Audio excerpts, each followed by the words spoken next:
It's the final. It's the final. It's the final, guys. It's done. It's burnt. It's too done. It's overdone. Overworked. Yuck. It's fucking overworked. Right? It's done. If this show was a cake, it'd be fucking brown, and it'd be sticking bits in it, and no gloopy bits would be coming out. It'd be coming out dry. Right? It's done. Kill it with fire. I'm sorry, I don't mean to be having to go at you. I walked into the TV yesterday, and I'm not in a very good mood. I genuinely walked into the corner of a TV yesterday. And it drew blood. It drew first blood! It drew first blood! Rambo. John Rambo. Rainbow. Laura has a rainbow in this later on. Anyway, listen. But this is it, we're done. And look, this has not been about the bake-off. I know a lot of people have come for the bake-off, but look, you've been really here for this. These hands. No, this rapport between me and you. This relationship that we've cultivated, that has gestated over this 10 weeks. And I cannot thank you enough for being here, for joining me on this journey, this Epicurious. You can call me bloody Epicurious, because I fuck cakes. Epically. No, but thank you very much for joining me on this video journey. I'm sad to see you go, but I've had enough of these three, all right? The Bake-Off crew. Hey, you, the Bake-Off crew. You got Peter and Paul and Noel and Prue. You got Laura. You got Dave. You got Diddle-a-Dump-a-Dum-Bake. See, when you got a half right a bit, you can still go diddle-a-bump-a-dum and just about pass. Anyway, look, the worst thing they did in this episode was show a recap of the people who have been in this competition, because then you see these three. So you got like Linda's like singing Bob Marley. You got Sura the plant. Sura. Did I put that back all right? Is that what fallen? You know? You've got Rowan. You got Curly Burly. I can't believe it. You know, you got Herman. You know, all of my top. You got Hot Mac, the Bollywood superstar. You know, and then you see all these faces, everyone you miss, and then walk these fucking three. And I'm not having a go. I'm having a go. Look, I actually love them, right? And I'm very proud of them. I am genuinely very proud of them. It's not easy to completely detach, go into a bubble for 6 weeks, completely away from your friends and family, meet new people. Some of them are very young. Some of them have families. Some of them literally are about to give birth to their partners. They're not giving birth to their partners. You know what I mean? It's a lot. I'm proud of them. But let me, for the sake of comedy, is this comedy, guys? Tony Cantwell comedy. Ridicule them. So, I don't know if I mean, these three in the final, I wouldn't even want to be left alone in an empty hotel with these three. Bloody fucking shining vibes off some of them. Not having a go, not naming who. But look, this is who we have. These are our three. And what a journey they have been on, right? We got Laura, the underdog. Rocky. She's like fucking Rocky. Just every single time. Every time you thought she was out, they pulled her back in. You know? And look, Laura got a lot of slack for getting into this competition, right? I parking this hilarious comedy aside, right? We're not eating these cakes, okay? Hermine had a lot of very quiet composure to her failure, right? She'd be like, oh my God, everything's shit, but it's fine. Laura is like, I need to spill everything. I need to knock over stuff. I need to pour fucking tar on these things. And then they eat it and they're like, it's fucking delicious. So we're seeing this. It's all shot to follow. Look, the cameras are going to be like, you know, flies on shit when something bad happens. And Laura just was so spectacularly clumsy. And that's what's great. And also, she emotes more than everyone else. So she was probably getting a lot of video time. And please do not let this affect your bias, right? What's this? Unconscious bias that you might have of watching this and thinking, right, she's the person who's going to go. because she looks like the sort of person, the clumsy person who's going to go. But we're not eating these cakes. They are. Are you telling me if you don't respect Paul Hollywood and Prue Leith, then well, you and me are done professionally, right? So I respect them. Hermine was great. Hermine will do fine. But Laura proved in those bakes that she did better. Simple as. We're not eating these things. You know the difference. You know the difference between eating a good cake and a bad cake, right? Bad cake is shit, and you're like, I can't even. I've actually fallen. Hey, you, the Bake Golf crew, you got Peter and Paul and Noel and Prue, you got Laura. I did exactly the same again. See, freestyling class. Anyway, listen, you got Laura, and I'm very proud of her. You got Dave, and Dave has just been like, I almost wonder what made him the person he is for people to be like, oh, you did that wrong. And he's like, gotta fucking, okay, fuck. Wait till I fucking show you now what I do now. Who told him? You know, it's very impressive, his need to improve himself and how he has. I mean, everyone thought he was a week three Winnie, as in poo poo. I thought he was a week 3 Winnie, as in poo, as in shit. Oh bother. That's me, Winnie the Pooh. Oh bother! I thought it was a week 3 Winnie. I thought he was going to be gone a week 3. And but he's been there updating the software every single week. Yes, I hit accept. Scroll. Yes, next week for Dave. Do your thing. And he's exactly the terrifying reason that we need to be cautious of AI. How he's improved. And then you've got Peter, the freak athlete. Peter, who just literally, it's like the young people up and getting into MMA, you know, who never did karate, who never did kickboxing, taekwondo, or jiu-jitsu. They were like, what do you need to do into the MMA competition that I can excel at? And I'll look at, that's a thing, that's a move, that's a thing. Peter was like, okay, like I'm going to work on kicking because that works there. I'm going to work on my ground game and submissions and arm bars and jiu-jitsu. These are the core principles to win, in UFC. Similarly, Peter was like, I'm baking, not for friends, not for family, because I want to someday enter the Great British Bake Off, and I'm going to learn exactly what it is to learn to be a good baker to win that competition. Would he be writing any books? I don't know. Does he have the creative flair for it? Again, I don't know. But it's very impressive to see someone, the youngest generation, to see this show. Half of his life he's been watching, he keeps saying, and go into this and to improve as well along the way. Actually, no, just to be fairly consistent, just be consistent every single week. And so composed. Very impressive. Anyway, look, enough about that. Let's get into the bakes. All right, they have to make a fucking custard slice, which is apparently difficult. How do you make a custard slice? That's the caliber now. That's it, week 10. Joke. How do you make a custard slice? Fart sound. Anyway, apparently that's difficult. You gotta. How do you make a custard set? How do you make a creme anglaise? No, I've already said all this shit. I don't know. I've fucking nothing else to say. I've nothing else to know. Hang on, I will. Look, they're all away here in Oz, right? And I kind of was looking at this and I'm like, oh my god, these are like fucking Wizard of Oz. These are like Wizard of Oz characters.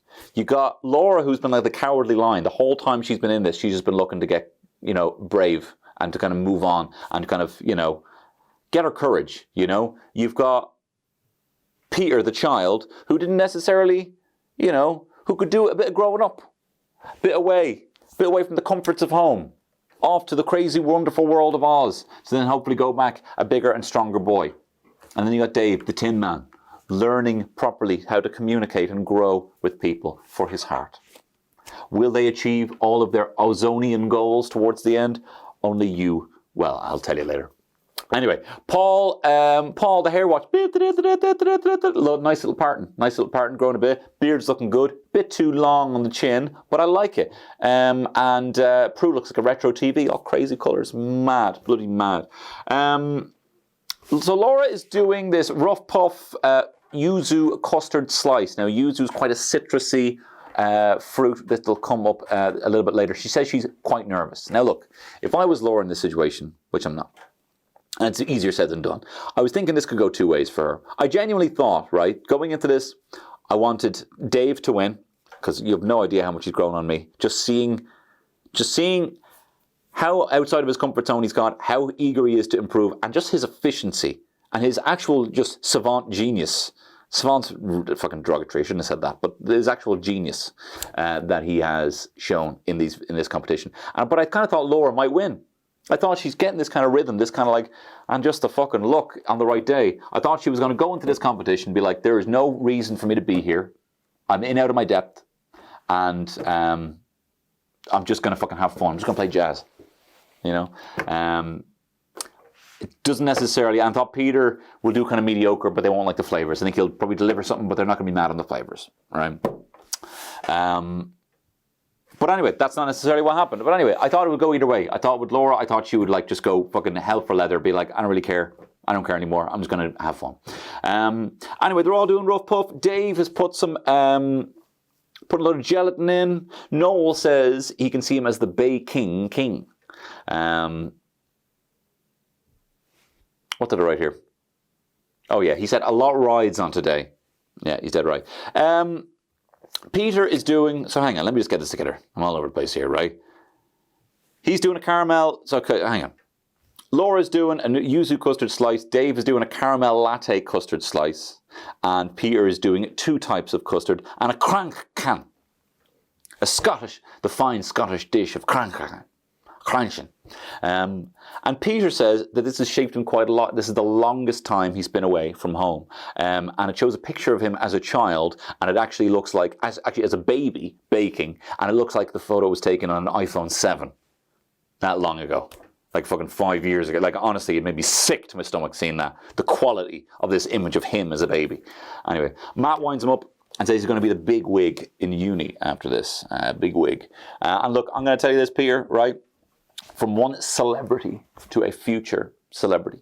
Find a lovely woman. Do you know what I mean? Just find a lovely woman. Keep you grounded. Do you know what I mean? Don't get carried away. Do you know what I mean? Don't go, when you see people, girls, boys maybe, giving you their heart in your hands, be kind with it, okay? Don't toss it away. Okay? Just be nice. Did we see Laura's fella? He's like, I hope you can see and believe that you belong here. You belong in the winner's circle. You are that good, and she is. And then her dad's like, how clever are you in the final? How have you pulled it off? Because you put your very big heart and soul into every single thing you do. And I was... And then Andre the Spoon is back. Andre, now he's fucking...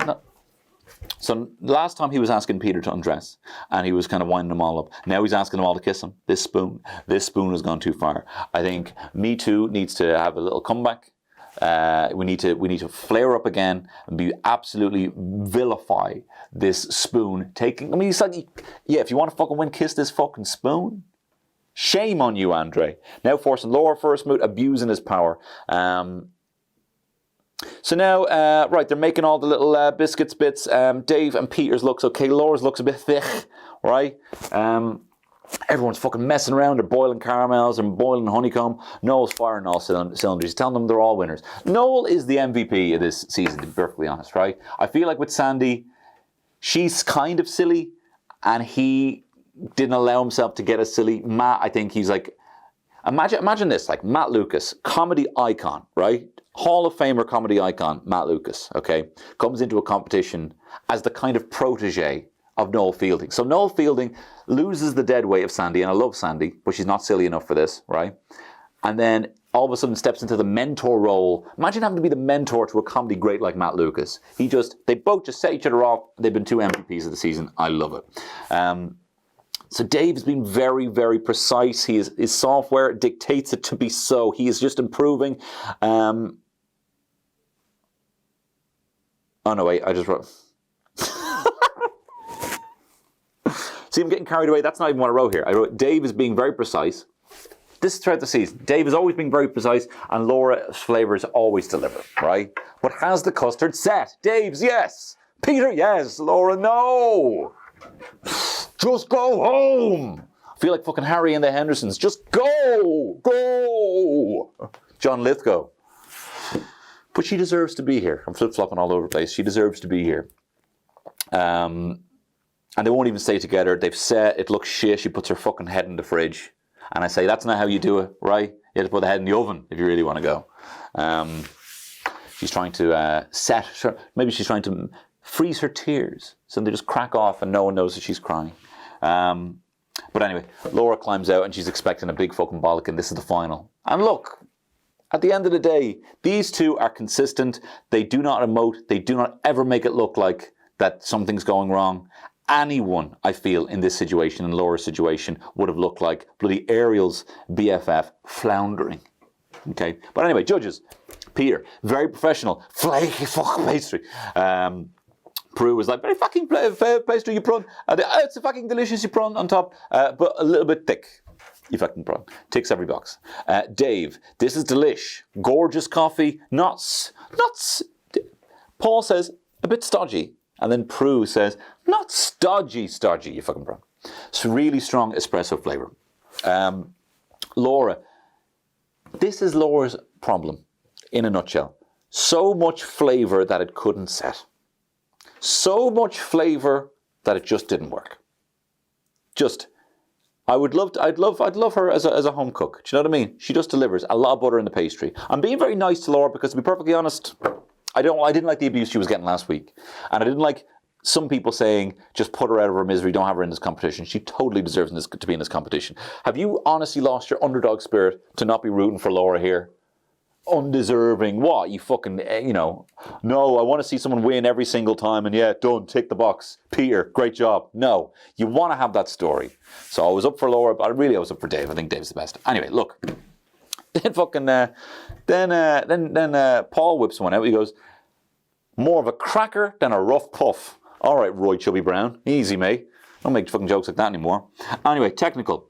Noel calls Prue a sexy lady, and he's dead right. I'm so glad they're finally objectifying Prue. And they have to make a walnut whirl. Maybe they were not legally obligated to be able to say a walnut whip, because that's exactly what it fucking is. And it's tiny. And it's got a little sablé biscuit, and it's got a little ganache, or grenache.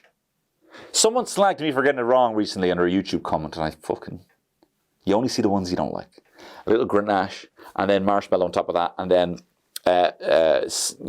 chocolate on top of that. Looks great, but it's 35 fucking degrees. Prue, for God's sake, will you give these crew, you and the bake-off crew, just a little break? But I tell you, 35 degrees, it's about 42 degrees where bloody Prue and Paul are. They share a final flirt, eating little walnuts together. It's very cute. So they have to make a sablé biscuit, and I kept thinking, John, sablé is good. I tell you what, a biscuit I'd love, Sable from wrestling. Remember Sable? That's what I was thinking. I tell you, I'm out of beans. I'm out of beans with this. But look, we'll move on. Speaking of beans, they have to make coffee beans, and this is not very good. Coffee bean infused cream, and this is not a good thing for Laura because she doesn't like coffee. Imagine that. I've not been able to taste and see if it's any good, or at least that's what she says. She does have a bit of a quitting attitude sometimes. Anyway, Peter is using his patented problem-solving skills and talking through every eventuality. He's talking through everything. Dave is also being very fucking precise. He's just measuring everything. Peter is also then forced to kiss fucking Andre the Spoon, the Harvey Weinstein of Channel 4. And Laura is still having fun. They're all really warm, and they do this thing where she has a kind of like a towel. They're all wearing wet towels around their necks, kind of a Latino gangsters. But then she freezes her towel too much, so it won't fold around. So she puts it around the back of her neck. She starts walking around like that, doing a horrible impression of Mary Berry, and I found it very bad taste, which is surprising for her because her taste is normally good. Anyway, Laura's fucked her marshmallow. She did something weird. She put it in the mixing thing. It's all fucked up. And Peter, yet again, Dave is like fucking Terminator eyes, scanning everything in the room, making sure everything's all right. Laura's fucked her marshmallow up, and then Peter just, oh bother, donkey. Anyway, but he's measuring everything exactly, but the heat isn't coming down enough, and it's so weird. He's measuring all this stuff, and Dave just fucking fucks it into the microwave, and Dave takes it out, and it's perfect. He must have been like, hey, microwave, my best friend, and other machines, will you just do this for me? And they did it, and they give it back to him. Because he's got a way, he's kind of like Poison Ivy, but with machines and not plants. Anyway, judges, Laura, it's not set. There was a timing issue. The chalk just hasn't set. What would a chalk set be like? Ba-doo, ba-doo, do, do, do, do. Hey, how do you, something to do with how do you make a chocolate lose its cool? No. Temper it? What does a child do? What does a child do when, what does What does a child made of chocolate do when it can't make itself glossy? It has a tempered tantrum. Anyway, Dave, the swirl is lovely. Love the look of it. If they'd been left alone, they would have set for a bit longer. Good crisp of the biscuit, nice crumble. Ganache is all right. That could have been better, but neat as a pin. And then Peter's was, the chalk has set, but the marsh is too soft. Walking around in bloody boglands. The marsh is too soft, they say about Peter's. And Dave gets it. Dave gets the W. It's 2 for 2 IMHO for Dave. And I'm very excited at this point. He's won technical. Laura dead last. And this is the thing. It's sad to see Laura beat herself up about this so much. Because at the end of the day, she looks like she's not doing as even... She looks like she's failing harder than she is because of how emotional... I know how she emotes more than the other two. The other two are just like, this is shit, even if it's shit. But you're thinking, and then they say, how can Laura possibly win this? And then Paul says, we've seen stranger things happen. And I'm like, that would actually be insane. Like, seriously, I can't even root for Laura at this point. Like, she could literally, like, deliver a chocolate fucking blowjob, and it was still, like, an anatomical chocolate blowy. I didn't like saying blowjob there. This is not the show for that. How could she possibly win? But whatever, they have to build a colossal desert tower. Desert Rose, remember that song by Sting? But it's a dessert tower, it's not a desert tower. Yeah, build a fucking pyramid then, you fucking clown. Oh, you want me to actually build a pyramid? Dave's like, do you want me to build an actual pyramid? Because I will. No, a dessert tower. Okay. A large cake, and then the rest of the tower, they have to show 3 other baking disciplines. It's a very interesting challenge, right? It's the final challenge. And how could Laura turn it around? All right, Laura, you have to bring out the big guns. You failed the last 2. How are you going to bring it around? She goes, I'm going to make a rainbow cake. I'm like, oh, fuck it. Forget it. I can't back you up anymore. I cannot defend you. Forget it. Bin her. Fuck her in the bin. Fuck her in the bin with Ian's ice cream cake. I can't anymore. Peter is making a Bonka bake-off bubble cake. And then, oh, that sounds cool. What is it? Another Christmas tree. Bin it. Put it in the bin with Ian's ice cream cake. Ka-kunk. This lad is an actual Coca-Cola boy. I wouldn't be surprised if you saw this guy standing on a phone book trying to kiss a bird on a mistletoe. Right? Don't know if you got those ads. It's an old ad. Anyway, and then Dave is doing genius, the Tower to Redemption. He's going to prove to Prue and Paul that he has what it takes. And how is he going to do that? He is going to make everything on what he's got a criticism before. Sorry, he's going to redo everything he's got a criticism about before. So he's making a Frasier cake, da-doodle-a-doom-da-doom-da-doom-doom, Frasier cake. And then he's also going to put brownies that are, Frasier cake that delivers in its luxury. Brownies that are gooey. Some kind of morning bun kind of knot thing. All the sort of stuff that he was told wasn't good enough. He's like, I'm going to show you what I've learned and deliver. And he quotes Einstein about the definition of insanity. Yeah, definition of insanity, not doing that, which we all know. Come on. Definition of insanity is having a. I don't want to have a go at your man, the Joseph Coney guy again. Right, I do that too often. Right, whatever. We're moving on. You know the guy who had the Joseph Coney 2012 video, and then he had a nervous breakdown, started wanking on the street. Wanking on the street. Remember that song? Anyway, listen. Very clever though, Dave. Very clever. Show them everything you learned. Show them how you've improved physically. They've seen it gradually. Show them now everything you said that you didn't like. I'm going to show you now. And very clever. And then he was saying about how his new baby's having this new baby. And Matt says, tell you, if you bake like that, I'll be your baby. And then he goes, I made that weird, didn't I? And Dave, who would normally be like, what? And having to look someone directly in the eyes to respond emotively to what they're saying. He goes, yeah, that was weird, mate. Yeah, that was weird. And he gets the bounce of the patter. It's some good bounce back patter. And to be honest, I was so proud. I was so proud of him making a joke. I felt like it was like when Data gets that chip in his head that lets him laugh. And he's like, Captain, that was delicious. Captain, that was brilliant, you know? And I was so proud of him. Then Laura says she's a nagger. She's a people who annoy you. Do you know what I mean? She says she's always nagging her husband. And she's like, well, if you did it, I wouldn't have to nag. Do you know what I mean? If you did it, and I'm having a bit of power about that. Anyway, Peter now is doing something a little bit weird. Peter is making biscuits that look like cake. Am I in Willy Wonka? Come with me. What is this? The biscuits look like cake. It's kind of weird. And then Prue even gets in on the miming. They're like, Bakers, you only have 1 minute, and Prue's doing it as well. It's great fun. Everyone's having a great fun. But then, and then Dave starts kissing the spoon. Dave is even forced to kiss. Dave, who could fucking with his laser eye right through the spoon, is forced to kiss it. This spoon, the spoon's looking for Poon, and he's looking for it from everyone. Anyway, Laura is racing through it. She looks like she's going to do really well. Peter's biscuits are too thick. He doesn't know what a checkerboard is. He says, I've been a real silly Billy. I'm a bit dissatisfied. Donkey! I'm a bit dissatisfied with that. And Dave's bake, it looks great. It's just fixing everything he couldn't pull off. This is the move of a champion. He's like, they said my profiterole rolls were shit. Look at this. They thought that my brownies were a tray bake. Well, look at that. They thought that was shit. Eat it. You know what I mean? And Peter's falling apart. His Christmas tree's falling apart. Stop making fucking Christmas trees. And the guests start arriving. Everyone in the bake-off bubble, no family. I hated that. I told you about that. Why did they, not having a go at them. And Dave's done. Dave's done in record time. He starts eating that apple like fucking Brad Pitt in a creepy way. And he's offering all the help. And they're like, no, no, no. And that's it. They're all done. And I'm like, give it to Dave. He just delivered. Do. No, it's Thomas Tank Engine. Postman Pat.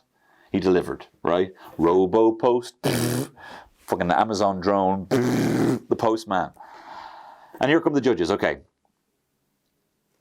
It wasn't even plated properly, right? Laura was never going to win. Well, she might have, but she'd fucked it, right?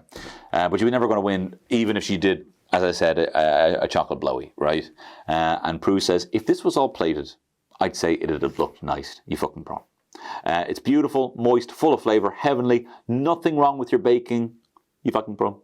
Love the flavour. Prue says, you are so good at flavour, you fucking pro.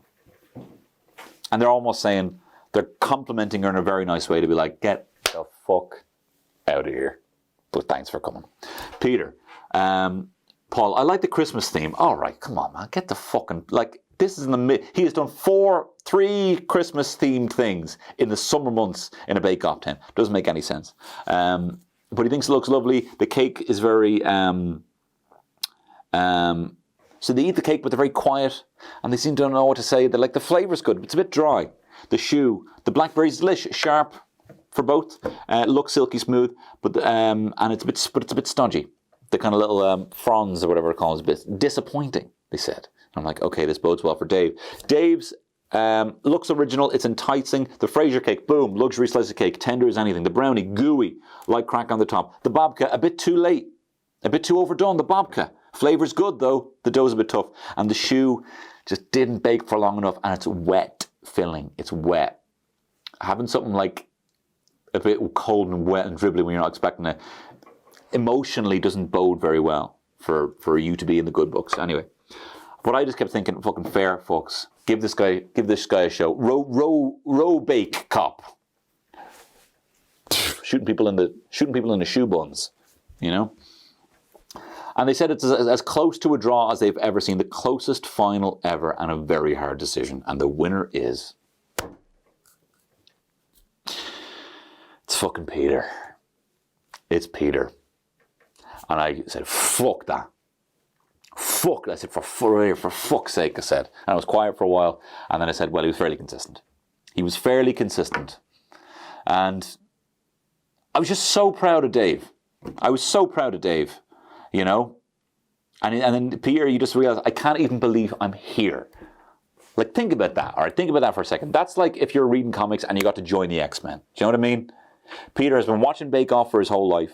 He's now on Bake Off, which he still couldn't quite believe. And now he's just won Bake Off, which he fully can't get his head around of. He's a first-generation Bake Off sensation. And then we see a little recap of them all. And we see Linda out on a fucking beach having a big fucking toke. We see Lottie just fucking doing the rounds up and down the country, very inappropriately. Literally traveling, visiting everyone. Mac's son got married. And then we see our bakers. And we see Peter's gone back to uni. He's gone back, and he says he's forever changed. He said he grew so much in this tent, right? He had quite a sheltered life. His friends had kind of travelled. He hadn't. He has learned so much. He's come back. He's a better man. Dorothy, Tick. You've got Laura.